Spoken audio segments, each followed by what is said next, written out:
We have one Mississippi River, and we have a vast number of legitimate beneficiaries of that river. You know, there are people that hunt and fish, recreate on the river.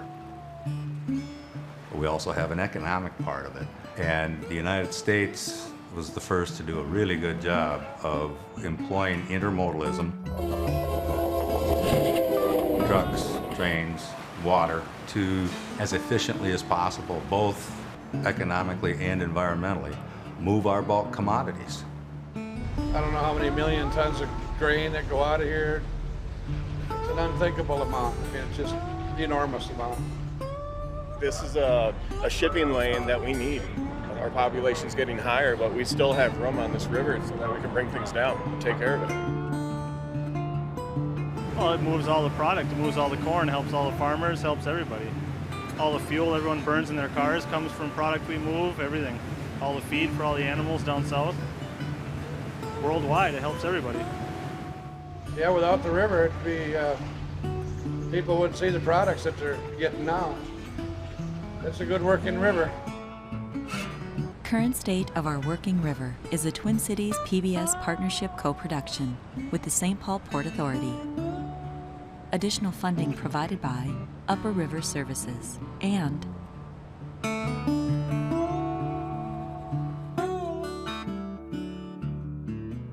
The term working river means that you can have a river that is not just recreational and not just for fun and beauty, but that also provides a source of jobs and economic value and sustainability to our global economy.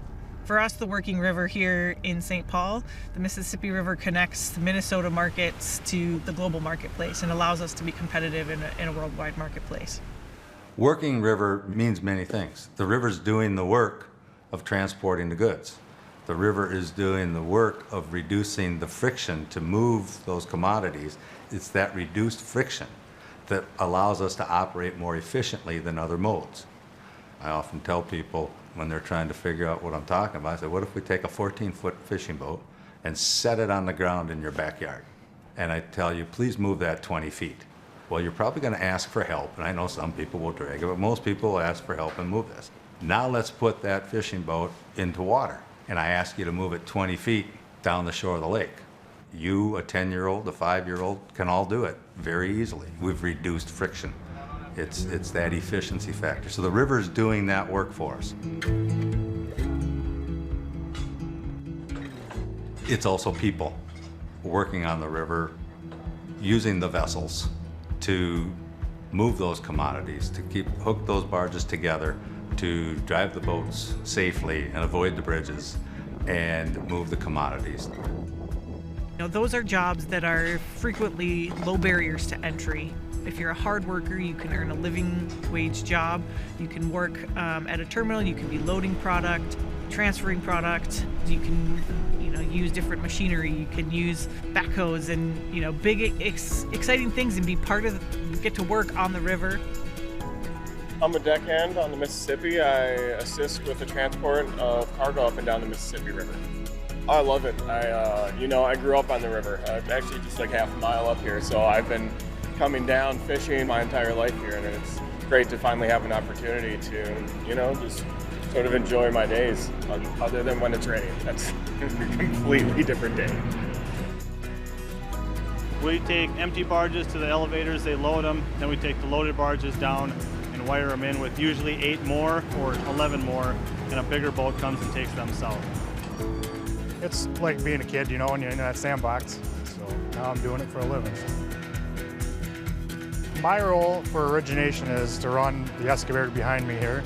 So when you get tote barges in, or any kind of barge, I'm the guy that runs it, loads trucks. Obviously we've got totes that we have to load today, so yeah, just run it until the barge is empty.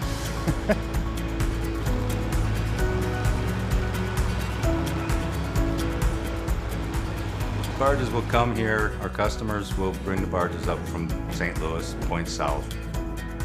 We then provide a parking place for them to land those barges. Certain barges will be destined for certain terminals, dependent in large part on if they have a commodity in them, and most these days do come up loaded with something. And we'll take them to the different terminals, maybe one from this group, 2 from another group, to get them unloaded We'll then bring them back to one of our 2 facilities here in St. Paul, where we literally clean the barge. We wash the barges out so that they're prepared for next loading.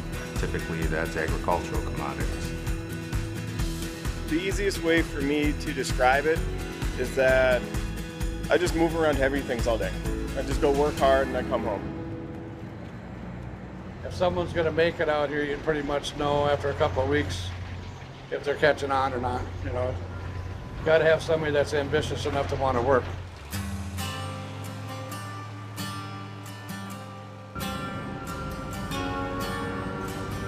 People that are hardworking and willing to put in the time and everything, I think the jobs on the river can be very rewarding. They have to be able to understand that it is a very seasonal position. It demands a lot of hours out of you when we are busy, so they have to be willing to put forth that effort. If you consider that a deckhand can start at a very reasonable wage at age 18 to 20, in 5 to 7 years, they can have worked their way up through that system if they employ themselves, you know, if they work at it. And they can be a captain making close to $100,000 a year. That's not a bad job. Once I finish out this season, I'll have enough to apply to become a steersman to run a boat. So I plan on doing this for the rest of my life. There are people that repair barges, that weld the barges. There are people that clean the barges.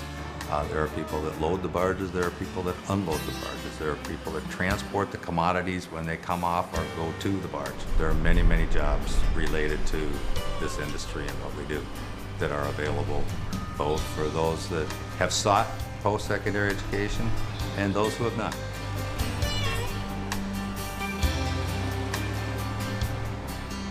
I'm a native Minnesota, born and raised here in St. Paul. And when we're down here and working here with my crew, look at the scenery. Just the waterway itself and the marine ways and the marquette and the towboats. And every day it's something different than trying to be in an office or even a factory setting. Oh, I just love running a boat, you know, seeing the scenery.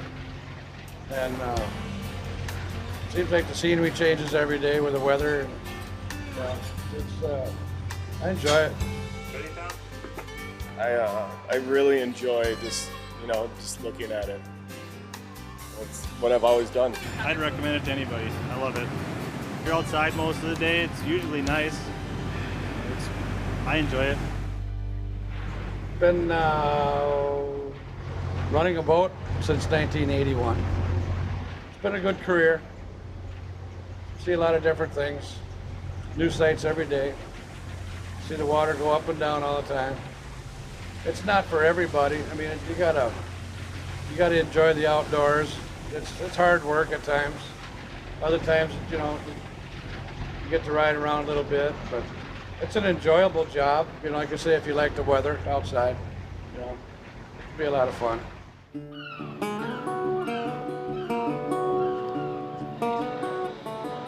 The importance of this work is, you know, it's actually really environmentally friendly. We're getting a lot of semis, a lot of trains off the roads, and it just helps people move cargo. It's business, it's commerce. It's just part of the job creation, job growth. We do something that's pretty unique, and it's the river that ties us all together. But there aren't a lot of us. Relatively speaking, there aren't a lot. Relative to the volume of commodities that we move, I say we're a silent giant. When you think of the Mississippi River, realize that it's this beautiful resource that takes us from the headwaters of the Itasca all the way down to the Gulf of New Orleans. And it's fun for recreation. It's fun to just sit and watch and relax on the banks of the river. But it also works for us. It provides commerce from all over the global marketplace, bringing products through the Gulf into Minnesota and then taking our products from Minnesota out into the global marketplace. Most people who are going to see your program aren't going to really know about this. I talked to somebody just 2 days ago and they said, look, I've lived here all my life. I was less than a half mile from the river and I never knew about barges and all that you did and all that you moved. We have 8 to 10 million tons of commodities coming through the St. Paul Harbor every year for the last 3 years.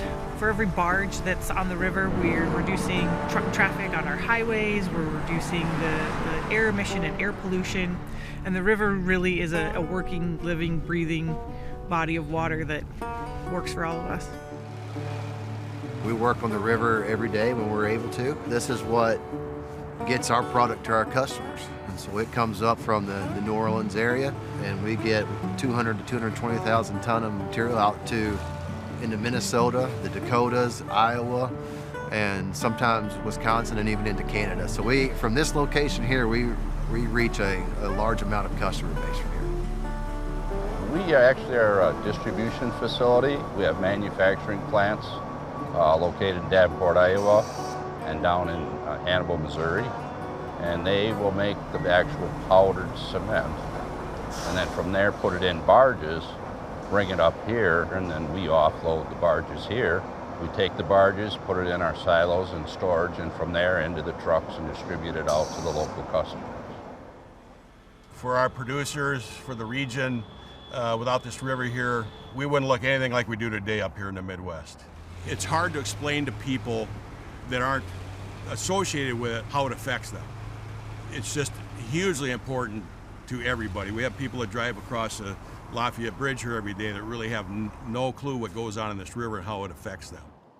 We have economic impact of barges being our low-cost alternative to bring it into town.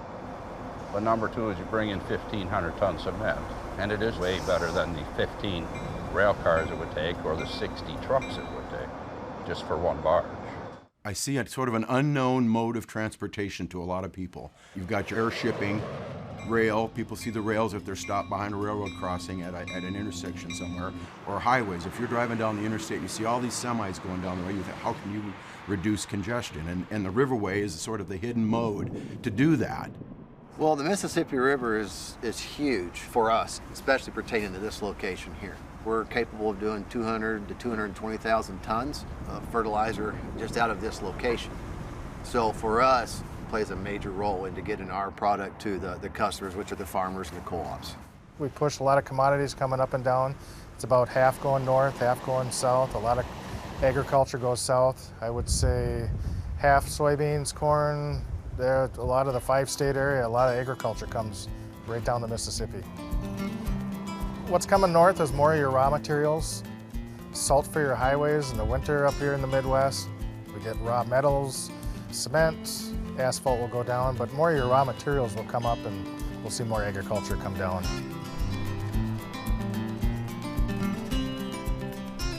Red Wing Grain buys corn and soybeans from local farmers and some elevators, and we ship it on the river, and it all goes to export down to the Gulf of Mexico.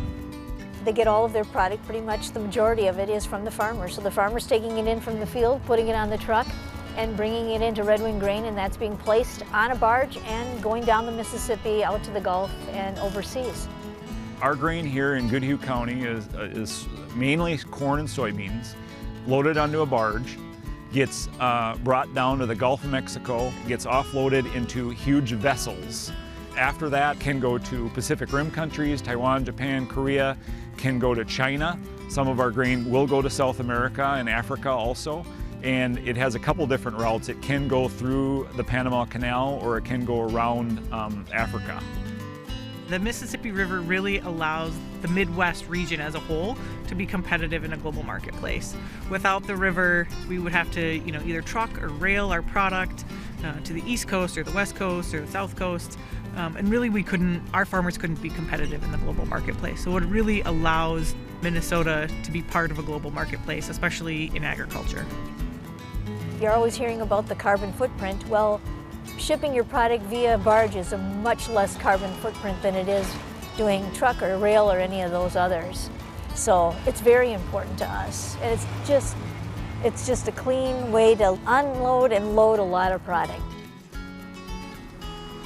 Moving commodities on the water is good for the environment and the reduced emissions, and good for the economy, and good for the region. And when you feel good about something that you're doing, that it is really a positive for society, you're pretty damn lucky. I think for all the river communities and the surrounding communities of those river towns, it's a way of keeping those businesses alive if they're being able to get their products in and off the river. It's very important, and people are depending on those jobs and those wages to continue to live in their homes and in their communities. The river provides a little more economic value for the customers versus the rail shipments. In addition to that, I think the barges probably move a little bit faster on the river, and hopefully the river conditions are cooperating, which this year was a huge challenge with all the flooding and the early snows and rains late spring. This spring, when navigation got started real late, a lot of the farmers were waiting on fertilizer to come upbound on the barges, and so I think that along with the wet fields probably delayed some planting this year. The environmental factors are huge factors for us. They aren't always adverse factors.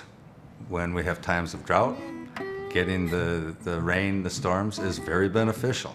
But like anything, you can have too much of a good thing. We have to track high water pretty much daily when it is high, because there's certain points where we can't load barges, and there's certain points where we have to hire a crane to come in to take lids off the barges to get our spout into the barge. It takes a little bit more time to load barges during high water. What happens with the high water, especially 2019 this year, we're having record water come down the river, and with the high waters we have more sediment that seems to come down the river, and with our 9-foot navigable channel we have on the river, it creates some groundings with our towboat customers. And if they're sitting there, and it's an incredible amount of money that towboat is spending just sitting there where they can't get down the river. If the lock was down, same thing. The towboat's waiting, they can't get through the lock, it's a lot of money hourly. You're talking $10,000, $15,000 an hour with fuel and overhead and the cost with the towboats that are trying to get down. So high water wreaks havoc on this channel. With our lock, we only drop about 6 inches with this high water. Our normal pool is an 8-foot drop.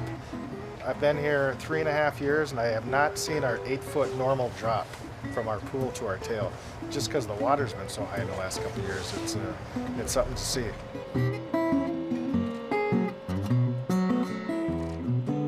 With the river being out and done, we have inventory inside the building, and so we're still able to produce our product and still ship it out.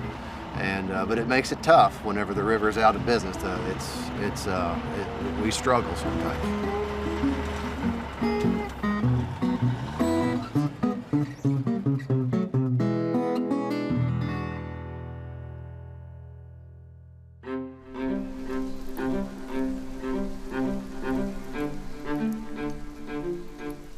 At this time of year, it's going to make things interesting for trying to finish up the year. We've got some facilities can't unload because the water's too high for their infrastructure, so it's going to hold them off, and they're up against time. We've got only so much time before Mother Nature sets winter in, and that's when we're all done. Secondarily, both the amateurs and the experts are concerned about how much water will we get run out this year before it freezes up, and then it will compound with whatever precipitation we get over the winter to make the spring of 2020 more than a little bit interesting. I've been in the business for about 39 years, and this is certainly one for the record books. Just to give you an indication, 2016, 2017, the navigation season opened up in early March. 2018, we were delayed a month due to flooding and got shut down once or twice after that. But this year, for instance, we didn't load our first barges until the end of June. So we lost a lot of precious load time this year due to flooding. I've never seen it sustain this long. Certainly anything this significant is going to have ripple effects for a while. So we've had the longest period of high water, longest duration of high water in recorded history. It's unprecedented. We've had it here in the South. They've had it even longer. It has been compared to the Great Flood of 1927. So it's not like it hasn't happened before, but this one is even longer than that one was. And that literally stops us. Without the river, it would be tough. We were challenged this year with a flood, and we didn't load any barges until May 28th, and usually we can load in the end of March or beginning of April, and so we couldn't get very many barges all summer. The river is everything for us. We don't have the river, we aren't existent. Relative to the river and its infrastructure that has allowed us to do these things, we invested a lot in the 1930s and 40s. This is relative to the upper Mississippi system from St. Louis to St. Paul. The locks and dams were built over a 10-12 year period. There are 26 of them between St. Paul and St. Louis. They were built with a 50-year life expectancy. 1938 it was completed, and I keep reading articles and stories, the mortality of these locks and dams. They were designed to last 50 years. So that 1938, 1988, and we're still operating in 2019. Pretty visionary to be able to think about how to do it. And people, when they come to the lock, they think we've got these massive water pumps that pump all the water in and out of it. It isn't. It just works on gravity. The tainer gates will open up and you'll bring water in, and to let water out, you lower the lower tainer gates and water flows out. It works pretty simply. Just the machinery gets older, and so we need to keep an eye on that and make sure we're maintaining that. And I think our crews have done a nice job with that. I mean, to be able to take care of something still for 80+ years now that had a design life for 50. And I think we're still doing a pretty good job of having the reliability of that. I mean, we have concrete decay, there's a problem. Structural steel's starting to rust and corrode a little bit, so we need to maintain that. And we're kind of picking away at different things from a systematic basis up and down the river that are common amongst these locks to try to get them fixed. A lot of these locks had a major rehab in the late 80s, early 90s with the new lock houses, new gate machinery, valve machinery. So there has been quite a few updates, but with machinery and metal in the water, they're always needing attention. What we want to do on our machinery as far as maintenance, we hope to get that done in the wintertime during our non-nav season. So between December through about mid-March, we can tackle some of these bigger projects in the wintertime than what we can do in the summer. But there's a lot of greasing, there's a lot of maintenance. And so today there is a lot of maintenance issues on the lock and dams that they have been doing that shortens our season sometimes during the front end or the back end. But we do need continual investment in the lock and dam system for us to survive and to continue strong in this industry. The infrastructure along the lock and dams is a big deal, very concerning. With those shut down for repairs and things like that, that affects our customers up here, our clients up here. So keeping it running and moving is very, very important. We as a society need to remember that you have to reinvest. There's a big difference between spending and investing, in my opinion. If you think of it relative to your home, if you build your home and decide that after 20, 25 years, nah, I really don't want to spend the money to put a new roof on, I'll let that go another 5 years, 10 years, 15 years, 20 years, 30 years. Pretty soon, you'll wind up losing the entire home because you didn't reinvest. Pretty much analogous to our lock and dam system, and we as a nation are struggling to make those commitments to reinvest in our river infrastructure. I've always loved water. You know, I grew up by a lake. I love being near the ocean, the river. I think water provides, you know, it's just a life force. It's a calming life force. And the fact that it, in addition to providing recreation and this calming sense, can provide an economic engine for our region and state, I think just makes it that more majestic to me. It is a beautiful river, and it's a multifaceted river. And do you ever take it for granted? I think we all fall victim to taking wherever we are for granted at times, but hopefully when the pressures that cause you to lose sight of that back off a little bit, you come to realize again really how majestic it is.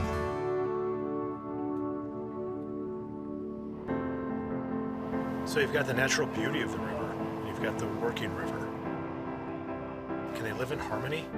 I believe so. I believe not only can they should. That's our charge. as a society? How do we cause that to happen? And another way of looking at it, protect the river.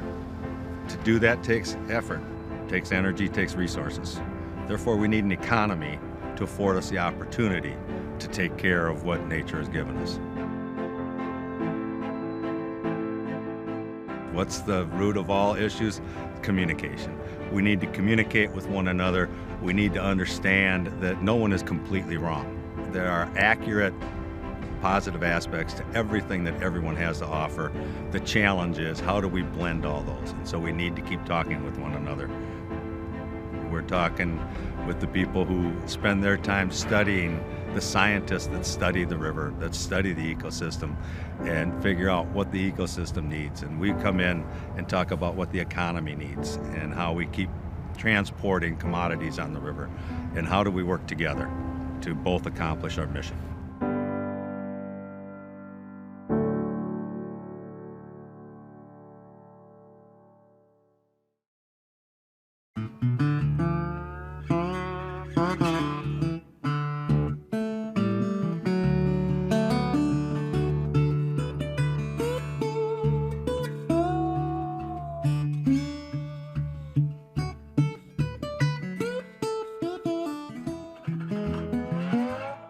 Current State of Our Working River is a Twin Cities PBS partnership co-production with the St. Paul Port Authority. Additional funding provided by Upper River Services and